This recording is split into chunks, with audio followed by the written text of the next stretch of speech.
Hi అండి. నేను ఇప్పుడు ఏం చేస్తున్నానంటే మా అబ్బాయికి జ్వరం వచ్చిందనమాట. అయితే ఇడ్లీ తింటావంటే తిన్నన్నాడు. అయితే పెరుగు పెడదాం అనుకున్నా, అంటే మజ్జిగలాగా.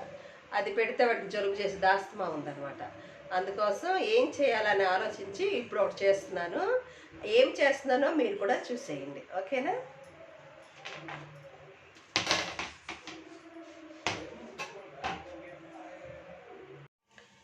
ముందుగా ఒక గుప్పెడి గోధుమ పిండి, అదేవిధంగా ఒక గుప్పెడి రాగి పిండి, అలాగే ఒక గుప్పెడి జొన్న పిండి. ఈ మూడు పిండిలు కూడా సమపాళల్లో ఉండాలన్నమాట. దీంట్లో కొంచెం అంటే కొంచెమే సాల్ట్ వేసుకోవాలి, కొంచెమే, ఎక్కువ అవసరం లేదు. వేసేసుకొని కలుపుకొని చక్కగా కొంచెం కొంచెం వాటర్ పోసుకుంటూ కలపాలి, లేకపోతే ఉండలు చుట్టేస్తుంది కదా.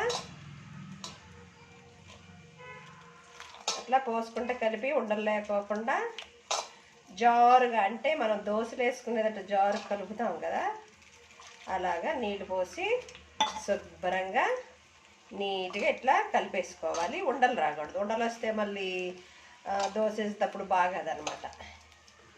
ఇది జ్వరంలో ఉన్న పిల్లలకి, లేదా డయాబెటిక్ పేషెంట్స్కి, లేదా ఇంకెవరన్నా డైట్ చేయాలన్న వాళ్ళకి మంచిదన్నమాట. రోజు ఇలా నైట్ పూట 1-2 దోశలు తింటే మంచిది. ఇలా చూసారా, జారు కలుపుకున్నాను. చూసారు కదా, ఇలా జారుగా అట్లు వేసుకున్న విధంగా కలుపుకోవాలి. ఇప్పుడు మనం అట్లు వేసుకుందాం, వచ్చేసేయండి. ఇప్పుడు చిన్నగా కొంచెం చుక్కేసుకోవాలి. ఇక్కడే చెప్పిన మనం దూరం పెడుతున్నాం. చక్కగా ఇలాగా ఉల్లిపాయతో నీట్గా ఇలా తీసేసుకొని ఇప్పుడు మనం అట్టేసుకోవాలి.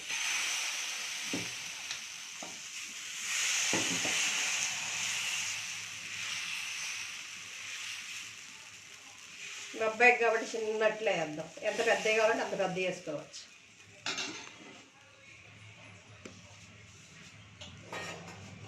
మట్టి మీద తీయచ్చులేమో.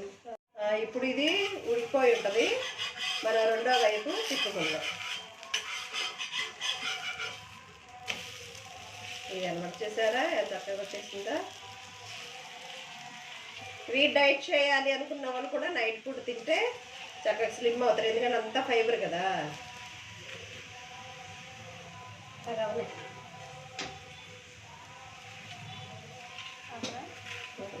ఇలా తీసి ఇప్పుడు మనం ప్లేట్లోకి తీసేసుకుందాం.